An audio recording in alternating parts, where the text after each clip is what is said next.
His undershirt was the same shirt that we have seen in the past mocking Commissioner Roger Goodell. Also yesterday, the commissioner gave his comments about the no call and instant replay. Let's take a listen. Should replay be expanded? It does not cover judgment calls. This was a judgment call. The other complication is that it was a no call. And our coaches and clubs have been very resistant, and there has not been support to date about having a replay official or somebody in New York throw a flag when there's no flag. Whenever officiating is part of any kind of discussion post-game, it's never a good outcome for us. We know that, our clubs know that, our officials know that. But we also know our officials are human. We also know that they're officiating a game that moves very quickly and have to make snap decisions under difficult circumstances. And they're not going to get it right every time. As I say, they're human. All right, Shannon, I've heard you say something like that. So what do you make of what the commissioner had to say? Commissioner Goodell said what I thought he would say, that this is a game that's played by humans, that's officiated by humans, and sometimes the human element comes into it, and they make mistakes. And this was an egregious non-call. But I don't want that, Skip, because let me tell you what's going to happen. If there is not a flag on the field, if, like you said, when you're watching at home and you don't see that little flag inbox, or you're watching in the stadium and you don't see that flag on the field, and then all of a sudden you see officials huddling up, and then all of a sudden there is a flag on the field, you know what that's going to lead to, Skip Bayless. You don't want that. I don't want judgment calls subject to a flag not being thrown, and then all of a sudden here comes one, because it's not going to be a good look. Skip, this is a bad look. And as Commissioner said, this happened almost 2 weeks ago. Sunday will be 2 weeks that this flag, this non-call, what should have been a call, wasn't called. And we're still having Thursday before the Super Bowl, and we're still talking about it. And that clown, look, it seems to me that everything that goes wrong, if a D Ford, I'm sure there are people in Kansas City that blame Roger Goodell for that. No matter what transpires in the NFL, whether it has to do with Commissioner Goodell or not, it just seems that it's really easy to blame him. Now, I hope, Skip, and I don't want to be presumptuous, but it sure looked like the same color of shirt that Matt Patricia got off a plane with and had Commissioner Goodell with a clown nose on. Now, I hope that would be beneath Sean Payton. I just hope that it would be. But I don't really know what else they can expect the commissioner to do. He called Al Rivion, called Sean Payton after the end of the game and said, Sean, we blew it. That was a wrong call. And not only did we blow the PI, we blew the helmet to helmet. I'm sorry, there was nothing we can do. And as Commissioner said in his speech, there was never a thought for him to play that game over. Skip, I believe they have that rule in the book that a commissioner can order a continuation of a ball game.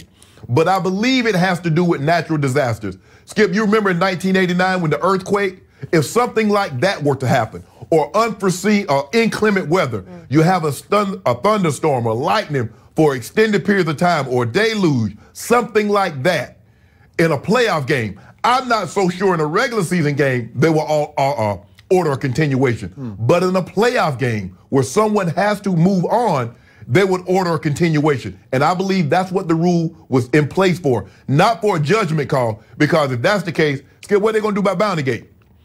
All them low hits they're going to do on Brett Favre. Are they going to call all those helmet to helmet? Are they going to call those back, Skip? Are they going to play that game over? Of course not. It would be ridiculous for a bad call to go back and replay or try to replay any parts of the game that, no, I don't want that, Skip. Commissioner said what I thought he would say, and it's just time to move on because there's nothing that can be done to replay this game. I'm sorry. I'm still angry about this.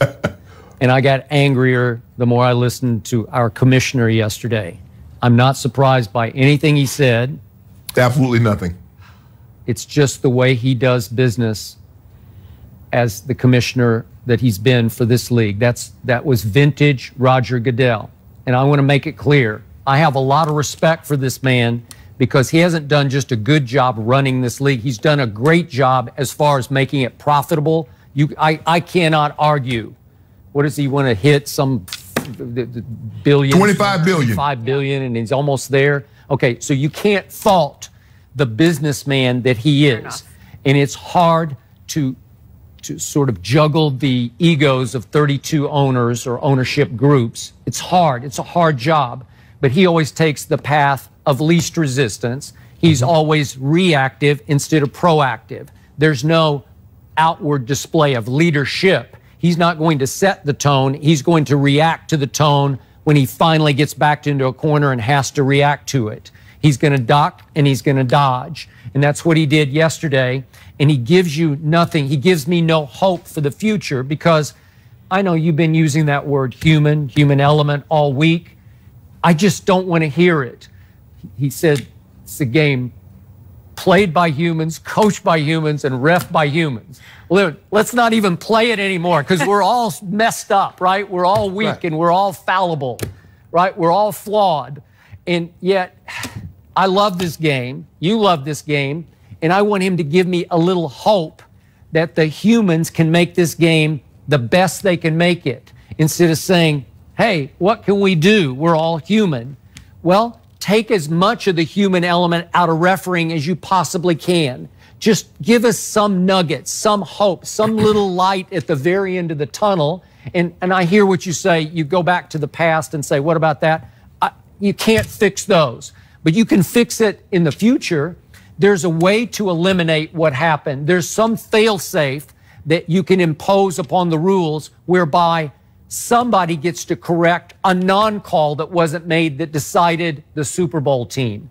And again, we can argue all day and the rest of the night about what that is. I proposed last month, 2 weeks ago, Monday, obviously, just at least in the last 2 minutes, on the ball plays down the field, at least make those reviewable.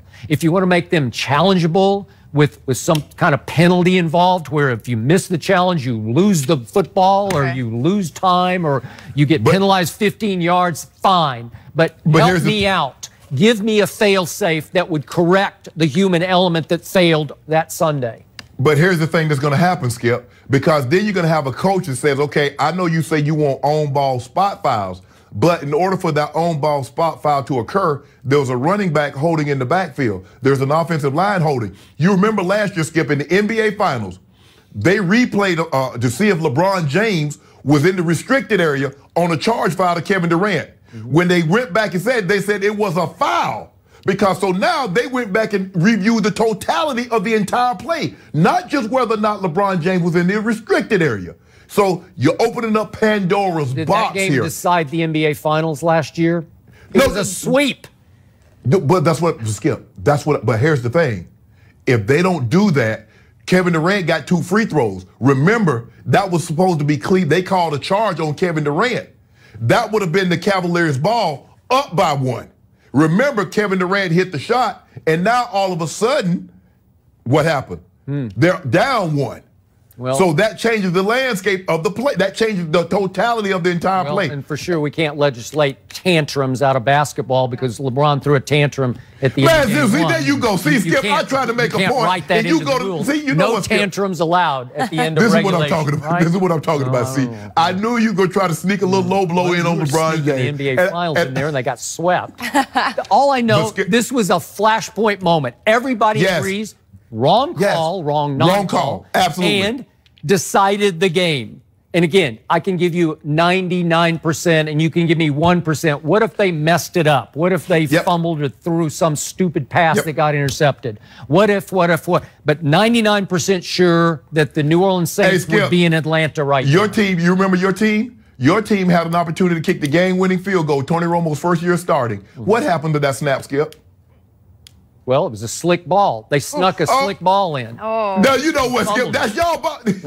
But that just goes to show you, because there's no such thing unless the guy catches the ball and crosses the goal line. So field goals are not automatic. We just automatically assume, because you're assuming that they're just going to take a knee, try to run the ball, they get held out, or they take a knee, run what, 15, 20, all the way down. You said it would have been like something like 25 to 30 seconds on the clock. It could have been as low as 15 if you nailed it, if you really did milk the clock right. Well, tell me why Sean Payton threw the pass on first down. Okay, well, that's before this happened, right? Oh, so I can only go to the flashpoint moment. I can do all kinds of what ifs before that. So in other words, Sean Payton made some mistakes along the way also, right? Well, sure. We can go back and pick the game to pieces. We can pick every game to pieces. And please don't compare a Tony Romo game to a Drew Brees game because they don't belong in the same sentence. No, I'm just no. I got my point. No.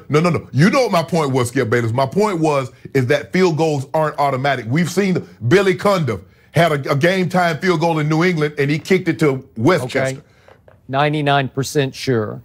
And I felt for Sean Payton yesterday. He looked like he'd been on some kind of bender. He just looked like it had been a long week for him. It looked like he had been eating ice cream. Yeah. It looked like he had been eating ho-hos and locked up in his bathroom. I love that quote. Do I believe, maybe because I want to believe, that was a Commissioner Clown T-shirt?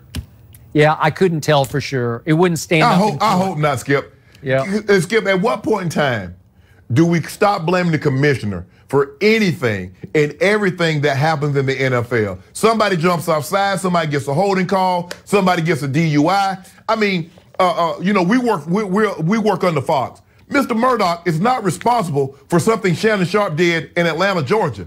We got at some point in time we got to have some accountability. Wait. Now the official, Skip. Yeah, did you do something that we don't know about? Or? No, oh, okay. I'm not yet. Checking. Not yet. Okay. But I'm home, so that thing gonna be swept up under the rug. But anyway, Skip, I get it. The officiating falls up under, Commissioner Goodell. He's the commissioner of the NFL. But I don't really know what they want him to do. You know, and I know, Skip, they were never, ever. Now we can't say 99. We're gonna say 100% certain they were not going to play this game over. We know that 1,000%. But I don't really know what. So what do you want the commissioner to say? Commissioners to say? Because at the end of the day, they're going to put this thing to a vote in the competition committee, and it'll be one guy vote for it. That'll be Sean Payton, and nobody else will. Yeah. And by the way, bottom line, commissioner was in a really tricky spot yesterday because anything he would say to give the Saints fans hope would disqualify the Rams from being in the Super Bowl. And we are a few days, 3 days away from the Super Bowl. And that was what everyone wanted to talk about when, you want to move on to the game. Shannon, don't be too crazy at home. You're making us nervous over here. We have plenty more to get to. We're going to talk Tom Brady's